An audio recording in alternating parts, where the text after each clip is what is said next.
Hola, ¿qué tal? Les habla John David JCB y estas son mis redes sociales para que me sigan. He decidido producir un video sobre este delicado tema. Al momento de completar la edición, la encuesta recibe casi 500 votos en la sección comunidad de mi canal y recibió 80 votos en Twitter, con un alto porcentaje favorable al sí.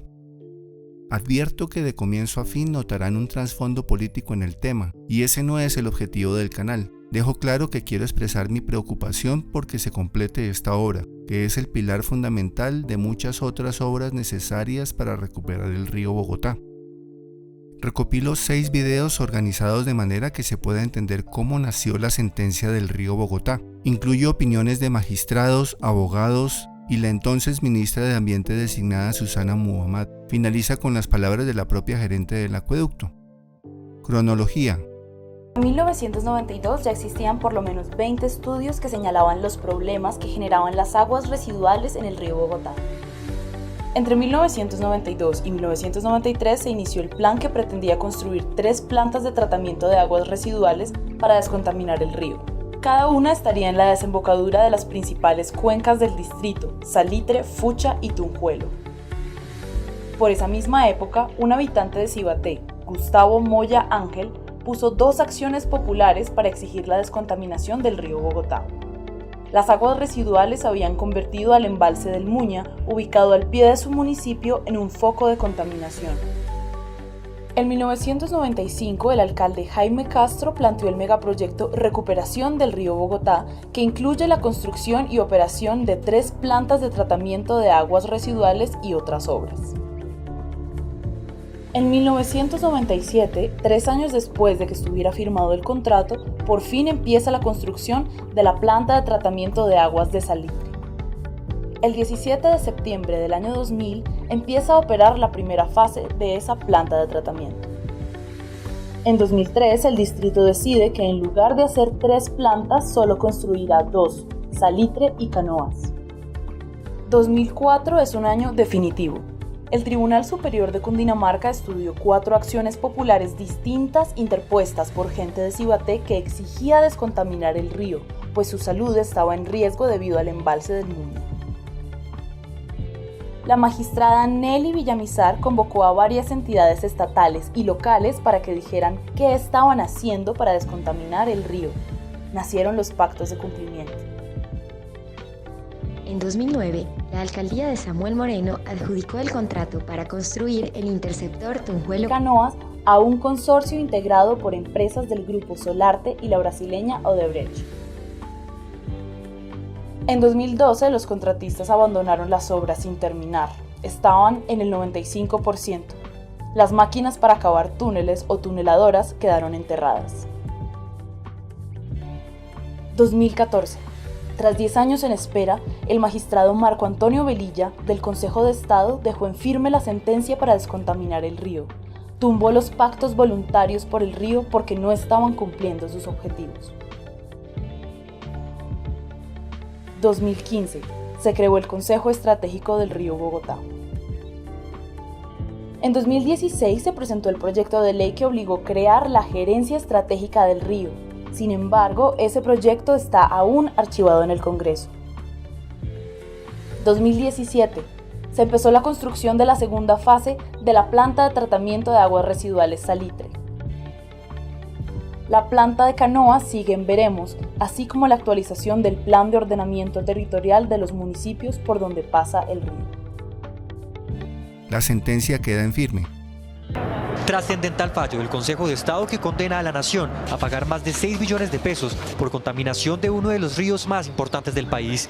Luego de un siglo, el Alto Tribunal le dio solución definitiva al saneamiento del río Bogotá mediante una providencia que le pide la renovación de la cuenca, lo que implicaría la modificación del Plan de Ordenamiento Territorial de Bogotá y de 45 municipios ribereños.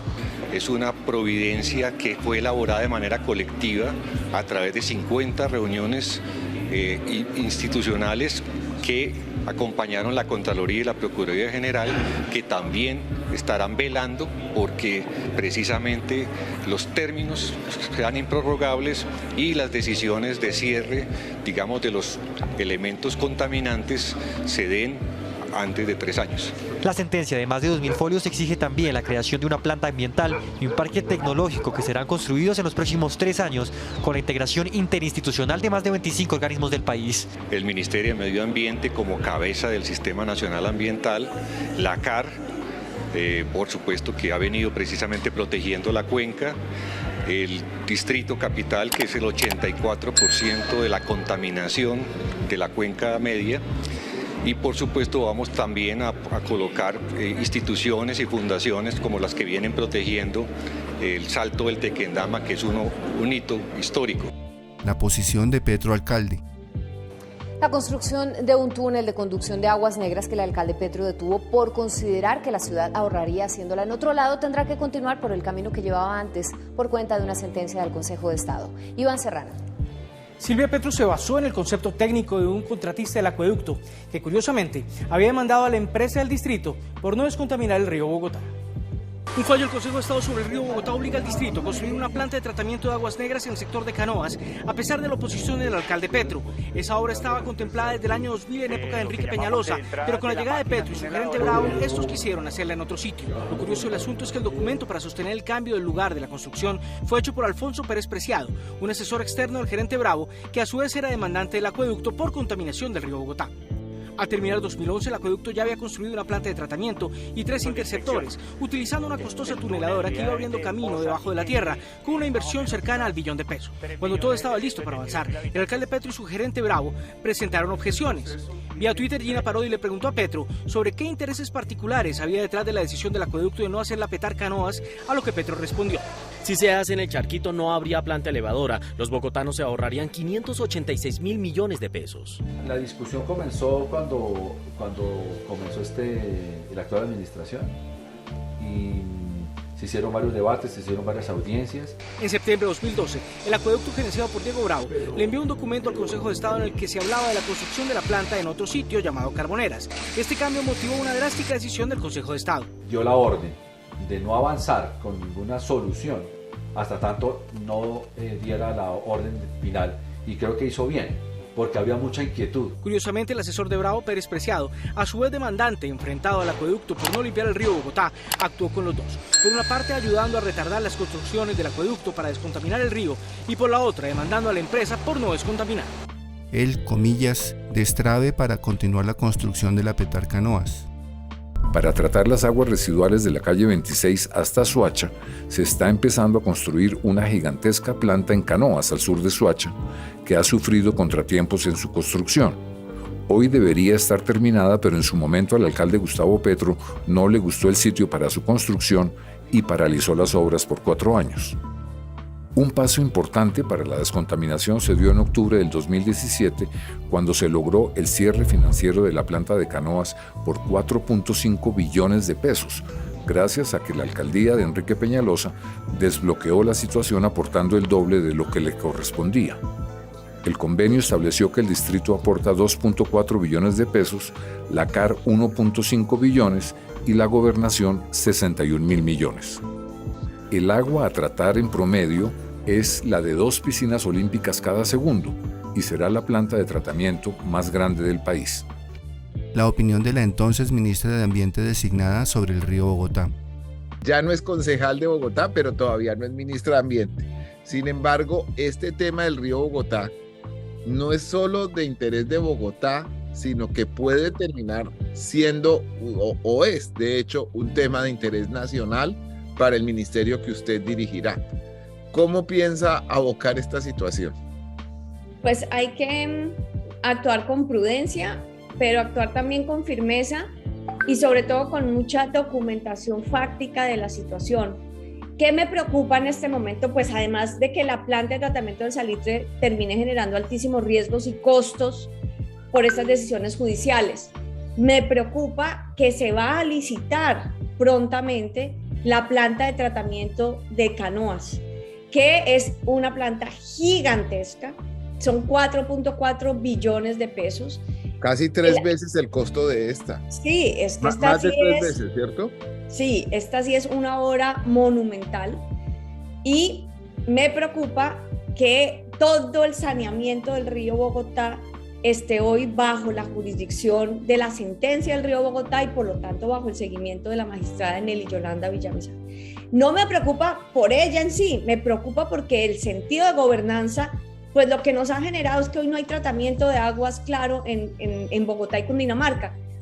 Hay que mirar las plantas de tratamiento que están construidas en los afluentes del río Bogotá en los municipios de Cundinamarca que tampoco funcionan. Entonces, sí, como gobierno nacional y como sociedad nos tenemos que hacer la pregunta, si estamos invirtiendo billones de pesos en plantas de tratamiento, ¿por qué el río sigue contaminado? ¿Por qué no cumple, obviamente, con los parámetros y pues su impacto, el impacto que tiene el resto del país? La gerente del acueducto me ha dicho, hay una forma diferente de contratación para la Petar-Canoas, va a ser una concesión, el señor que el contratista la va a construir y la va a operar 10 años para que se haga responsable de la operación y no nos pase lo mismo. Sin embargo, a mí me sigue preocupando y quiero entrar a mirar todo el proceso en detalle porque no siento que haya seguridad de que no pueda volver a pasar situaciones similares y la tragedia mayor sería invertir toda esta plata y que al final no haya saneamiento del río. Comentario de la gerente del acueducto. Entonces, para culminar, digamos, todo este proceso, hacen falta dos grandes hitos. Lo primero es la estación elevadora de Canoas, que tiene un avance del 80%, una inversión de alrededor de 372 mil millones de pesos y que esperamos poner en funcionamiento en marzo del próximo año. Entonces, en esa obra venimos avanzando. Y eso le dará paso a futuro para tener canoas más adelante. Ahora, la planta de tratamiento de canoas, venimos avanzando también en los diferentes trámites para poder sacar la licitación. Ya tenemos la licencia ambiental, terminamos los diseños, conseguimos el cupo de endeudamiento. Y ahora estamos en una fase en donde le solicitamos al gobierno nacional desde el mes de septiembre que nos apruebe las garantías para poder cerrar, digamos, la financiación con la banca multilateral y de esta manera proceder a salir con la licitación. El chicharrón con la Nación y el Ministerio de Hacienda. Paso a leerles apartes de un artículo publicado en enero 11 de 2023 por Juliana Ramírez para la revista Cambio Colombia. Las obras que la empresa de acueducto hará a través de concesión aún no se concretan y tienen un nuevo frenazo por parte de su viabilidad financiera.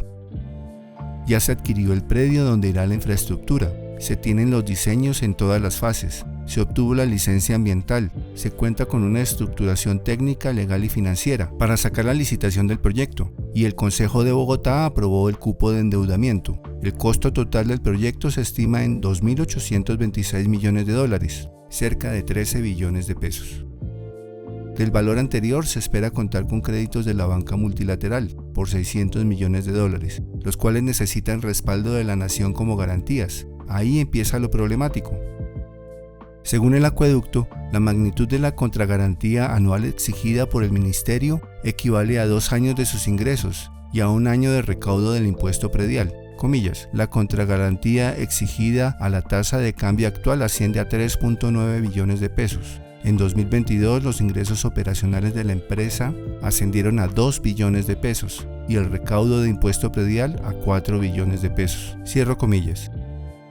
El acueducto dice además, comillas, es importante indicar que, bajo la interpretación dada por el Ministerio de Hacienda a la Resolución 4778 de 2019, no será posible financiar no solo la Petar-Canoas, sino tampoco ningún otro proyecto de gran envergadura para el país, cierro comillas. El ministro de Hacienda, José Antonio Ocampo, decidió no pronunciarse al respecto. Comentario editorial. Debo cerrar con lo que dije al comienzo. Este canal no está para favorecer o criticar a ningún político. Seguiremos citando opiniones de los gobernantes en temas relacionados con obras de infraestructura. Construir esta nueva Petar es fundamental, nunca será la única solución. Será necesario además trabajar articuladamente apoyando la minería artesanal ambientalmente responsable, las curtiembres que no arrojen desechos químicos a la cuenca y cualquier otra actividad industrial que no arroje desechos a lo largo del río y sus afluentes. Nuestro rol como ciudadanos, evitando arrojar el papelito al piso, que ningún estorbo nos hace en el bolsillo, Además de no tirar colillas de cigarrillo al suelo, evitará enormemente las inundaciones y la contaminación. Buscar el medio de reciclaje apropiado de viejos electrodomésticos, muebles y enseres será crucial para evitar ver colchones, neveras, llantas flotando o en el fondo del río. La educación ambiental sin fanatismos es fundamental para los niños, que son el futuro de la sociedad. La sentencia del río Bogotá no solo se limita a construir Petar, hace responsable a todos los que están cerca de la cuenca, municipios, empresas, nosotros mismos. Debemos leerla a fondo para entender su real alcance. Gracias por ver el video y nos vemos en el siguiente. Hasta pronto.